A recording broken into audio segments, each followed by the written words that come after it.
Hello guys, my new vlog. Please to channel my Sakrapara. Hello friends, welcome to my YouTube channel start பண்ணிவிட்டு 2-3 years ஆகிடுச்சு. ஆனால் ப்ராப்பராக எந்த வீடியோஸும் போட்டது கிடையாது. ஓகே, வீடியோஸ் கண்டினியூ போடலாமேன்னு யோசித்தேன். அப்போ தான் மகாபலிபுரம், சென்னை டு மகாபலிபுரம் ட்ரிப் போயிருந்தோம். 1 டே ட்ரிப்பு பைக்கில் தான் போயிருந்தோம். அதோட ஷார்ட்ஸ் வீடியோ நான் ஆல்ரெடி யூடியூப்பில் அப்லோட் பண்ணியிருக்கேன். பரவாயில்ல, 1K எல்லாம் ரீச் போயிருக்கு, வியூவர்ஸ் போயிருக்கு. சப்ஸ்கிரைப்ஸ் எல்லாம் யூடியூப் சேனலுக்கு அவ்வளோ இல்லை. இனிமே தான் அவங்களோட சப்போர்ட்னால தான் அதெல்லாம் வரும். இப்போது நம்ம ஸ்டார்ட் பண்ணலாமா? இப்போது பல்லாவரத்தில் ஸ்டே பண்ணியிருக்கோம். நாங்கள் பல்லாவரம் டு மகாபலிபுரம் நாங்கள் பைக்கில் 1 டே ட்ரிப் மாதிரி போயிருந்தோம்.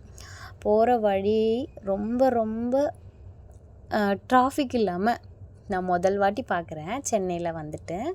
ஏன்னா பொங்கல் லீவுனால எல்லோரும் ஊருக்கு போயிருப்பாங்க. அதனால் ரோடில் ரொம்ப ரஷ்ஷாக இல்லாமல் போயிருந்தோம். ஆனால் சொல்லியே ஆகணும், போகிற வழி 2 சைடுமே அவ்வளோ அழகாக இருந்துச்சு. ஒரு சைடு பார்த்தா கடல் தெரியுது, ஒரு சைடு பார்த்தா நிறைய மரங்கள் தெரியுது. ரொம்ப குவைட்டாக இருந்துச்சு நேச்சர் பார்க்க. ரொம்ப இவ்வளோ எக்ஸ்பீரியன்ஸ் பண்ண ஒரு ஃபஸ்ட்டு ட்ரிப் இது தான்.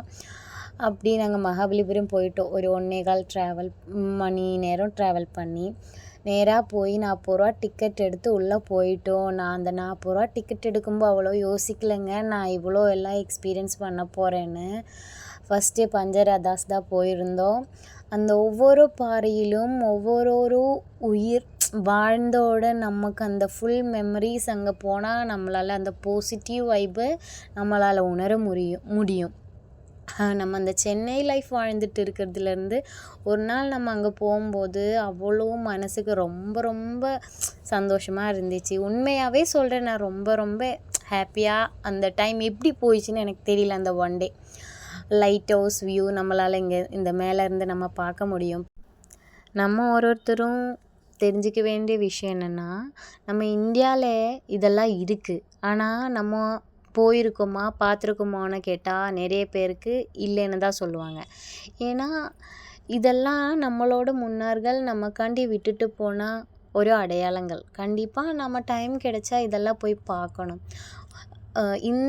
இப்போ இருக்கிற கன்ஸ்ட்ரக்ஷனும் அந்த காலத்தில் இருக்கிற கன்ஸ்ட்ரக்ஷனும் எப்படி இருந்துச்சு, எவ்வளோ ஸ்ட்ராங்காக இருந்துச்சு, அவங்க எவ்வளோ பிரெயின் யூஸ் பண்ணியிருக்காங்க, அதெல்லாம் நம்ம அங்கே போனால் ஃபீல் பண்ண முடியும். நான் இந்த மாதிரி பண்டு காலத்தில் இருக்கிறதெல்லாம் நான் இங்கே தான் ஃபஸ்ட் டைம், மீன்ஸ் நிறைய இடத்துல இருக்குது, ஆனால் நான் பார்த்தது இதுதான் ஃபஸ்ட் டைம். அப்படியே அங்கே நிறையா வியாபாரிகள் எல்லாம் இருந்தாங்க. மீன்ஸ் அந்த ஃப்ரூட்ஸு, மாங்காய், சாம்பக்காய் அப்படியெல்லாம் அதெல்லாம் வாங்கி சாப்பிட்டோம். நல்லா இருந்துச்சு. அப்படியே நாங்கள் ஒன்றொன்னா போய் பார்த்தோம், ஒன்றொன்னா ஃபீல் பண்ணோம். ரொம்ப சூப்பராக இருந்துச்சு. டச் பண்ணி பார்த்தேன்னா எனக்கு அவ்வளோ என்ன சொல்லணுன்னு தெரியல, அவ்வளோ டச் பண்ணி பார்க்குற அளவுக்கு எனக்கு அந்த மாதிரி ஃபீல் ஆச்சு. எனக்கு ஹிஸ்ட்ரினாலே ரொம்ப பிடிக்கும். ஒரு ஹிஸ்ட்ரியும் நான் ஸ்கூலில் படிக்கிற டைமில் எனக்கு ஹிஸ்ட்ரி சப்ஜெக்ட் எனக்கு ரொம்ப பிடிக்கும். அதெல்லாம் போய் நேரில் பார்க்கணுன்னு எனக்கு ஒரு ட்ரீமு. அப்புறம் லைட் ஹவுஸ் ஒரு வியூ பார்த்தோம். நிறைய கம்மல் அந்த மாதிரி எல்லாம் விற்றுட்டு இருந்தாங்க. பாறைங்கங்க, உண்மையாகவே அது எல்லாமே பாறைங்க. அந்த பாறையில் உயிர் வாழ்ந்துட்டு இருந்தாங்க மனுஷங்க. அவங்க பண்ணி வச்ச அந்த ஆர்கிடெக்சர், அதெல்லாம் அந்த ஸ்டெப்பெல்லாம் சொல்லணுங்க. ரொம்ப எப்படி எப்படி சொல்லணுன்னு எனக்கு தெரியல. அந்த ஹைட்டான பாறையில் அப்படியே செதுக்கி ஸ்டெப் பண்ணி வச்சுருக்காங்க. அப்புறம் அந்த ஒரு விஷ்ணு, லக்ஷ்மி அவங்களோட உருவங்க அப்படியே வச்சுருந்தாங்க. அதெல்லாம் நம்மளால் கண்டுபிடிக்கவே முடியாதுங்க. அது பாறையை மேலே கோபுரம் மாதிரி, அந்த பாறையில் நடந்து போகிறதுக்காண்டி ஸ்டெப்பு. அப்புறம் நம்ம ஒரு ஃபுல் கோட்டையே இருந்தாலும் அந்த கோட்டையே வியூ பார்க்குறதுக்காண்டி ஒரு மெயின் ஏரியா இருக்கும்.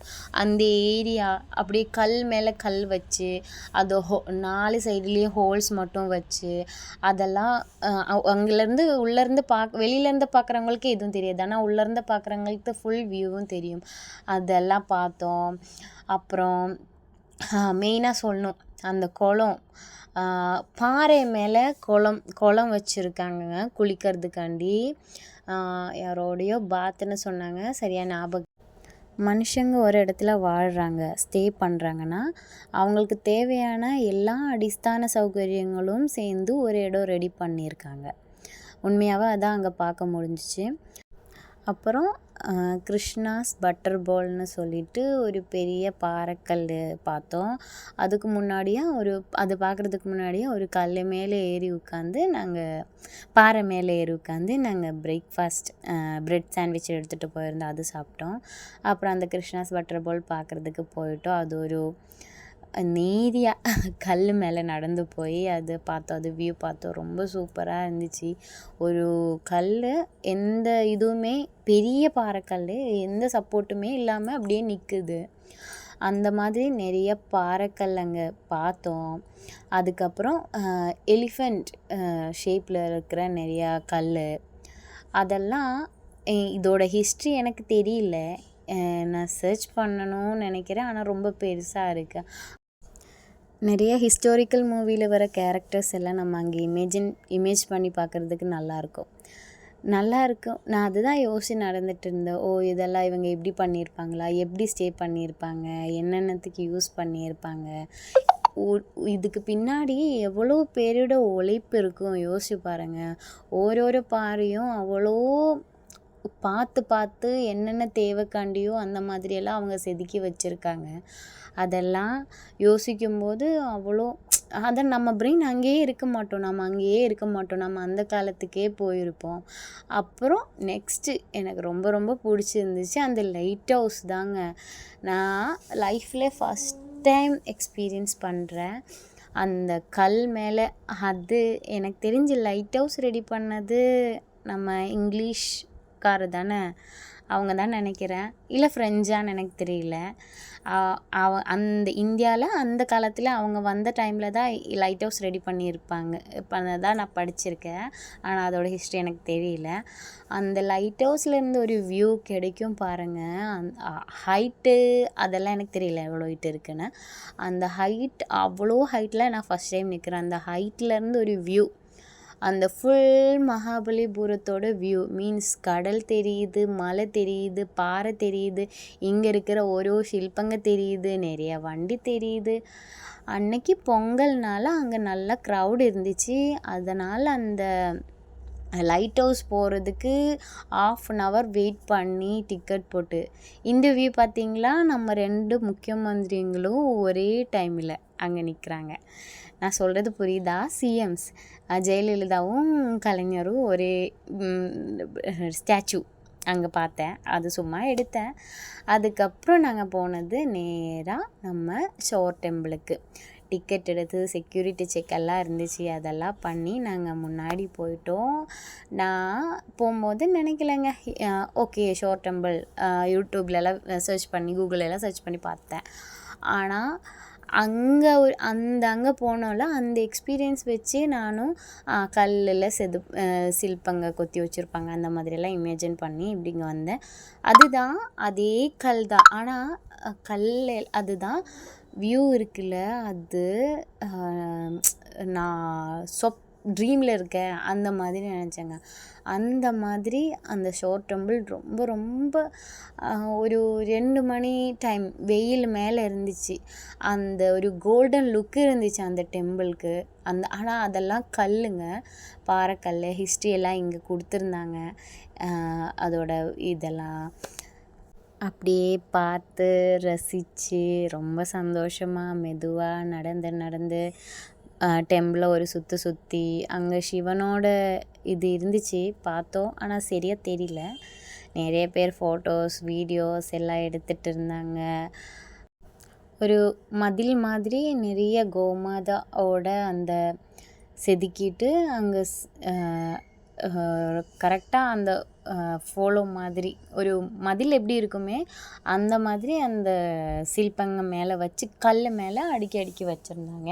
அப்படியே கீழே இறங்கி ஸ்டெப் இறங்கி போனோன்னா அந்த டெம்பிளை சுற்றி உட்கார்ற மாதிரி ஸ்டெப் மாதிரி கட்டி வச்சுருக்காங்க. ஆனால் ஒரு விஷயம் சொல்கிறேன், நிறைய வெளியூர் ஆளுங்க நாங்கள் பார்த்தேன். வெளியூர் மீன்ஸ் நான் சொல்கிறது அமெரிக்கா, ஃப்ரான்ஸ், இட்டலி அந்த மாதிரி இருக்குது. அது எப்படி சொல்லணும்னு தெரியல, அதனால தான் ஃபாரின்ஸ் அங்கே பார்த்தேன்னா, அப்போ நம்ம ஊரை பற்றி அவங்க தெரிஞ்சுக்கணும்னு நினச்சி இங்கே வராங்க. ஆனால் அதெல்லாம் ரொம்ப ரொம்ப பெரிய விஷயங்க. ஏன்னா நமக்கு நம்ம ஊரில் இருக்கிறது அவ்வளோ வேல்யூ இருக்காது. ஆனால் அவங்களுக்கு தான் அதோட வேல்யூ தெரியும். நெக்ஸ்ட்டு நாங்கள் பீச் போயிட்டோம். பீச் ரொம்ப கூட்டமாக இருந்துச்சுங்க. ரொம்ப ரஷ்ஷாக இருந்துச்சு. சரியாக எக்ஸ்பீரியன்ஸ் பண்ண முடியல. ரொம்ப டஸ்ட்டு பண்ணி வச்சுருந்தாங்க. க்ளீன் பண்ணாமல் ரொம்ப குப்பையாக இருந்துச்சு. அது எக்ஸ்பீரியன்ஸ் கொஞ்ச நேரம் நின்று அப்படியே ஒரு டீ குடித்து அப்படியே கிளம்பிட்டோங்க. அந்த ஈவினிங் அந்த சன் அந்த பார்த்து அந்த கோல்டு கலராக இருக்கிற அந்த சன்னோட வியூ பார்த்து திருப்பி அந்த மெமரிஸ் ஃபுல்லாக மைண்டில் இருந்துச்சு. எல்லாத்தையும் எடுத்து அப்படியே வீட்டுக்கு கிளம்பிட்டோம். தேங்க்யூங்க.